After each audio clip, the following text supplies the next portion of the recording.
Salut Jeune Pousse, c'est Tom le jardinier. On se retrouve aujourd'hui pour planter les élébores. Et oui, comme tu peux le voir devant moi, elles sont déjà en fleurs. C'est le moment de les planter, comme ça elles seront décoratives tout de suite et elles sont très faciles de culture. Pour réussir sa plantation, la première chose à faire, c'est de creuser un trou assez large.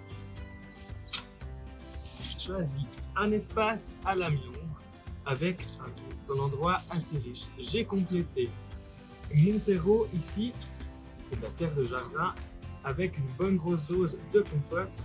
Je regarde pour que mon élébore ait un trou suffisamment grand pour pouvoir bien se développer et être au niveau du collet. Il faut quand même que je te parle un petit peu de l'élébore. Elle va fleurir pendant 2 à 3 mois et si tu varies avec quelques variétés différentes, tu peux avoir des fleurs de Noël jusqu'à Pâques. Très intéressant donc.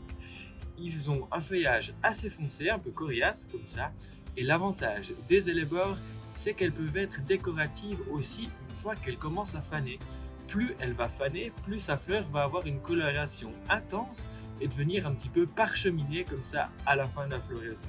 Même les fruits sont décoratifs. J'ai immergé mon élébore dans un seau d'eau jusqu'à ce qu'il n'y ait plus de petites bulles qui remontent à la surface. C'est important pour la plantation, comme ça les racines sont bien émergées à la surface. Petite astuce, évite quand même de les planter en grosse période de gel.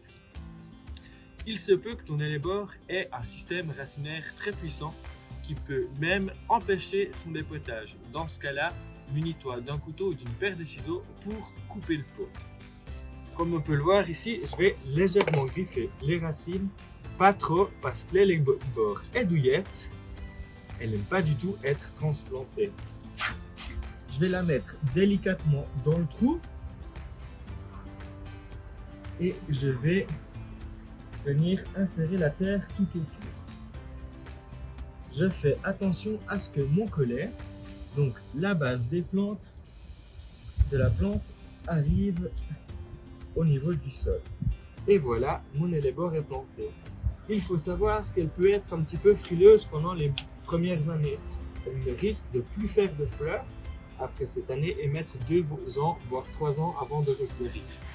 Dans ce cas-là, il faut un petit peu de patience, elle sera au rendez-vous les années suivantes. Voilà, il me reste à arroser, même s'il pleut, car ça garantit sa reprise et ça tasse la terre. Il est important de pailler, surtout si tu es en sol léger. Moi, ici, je vais mettre un peu de feuilles mortes.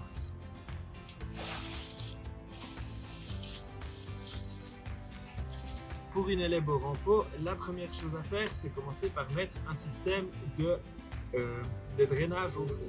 Là, moi, je vais utiliser un reste de pot en tourbe.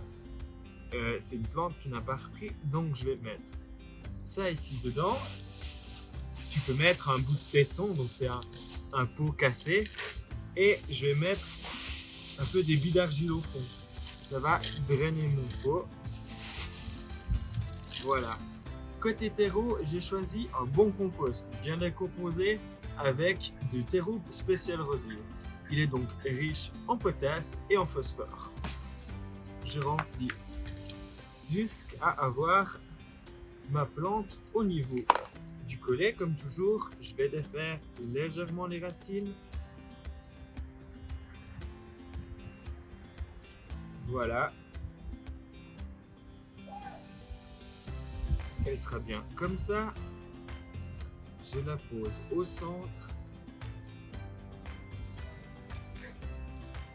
Et je complète avec mon terreau.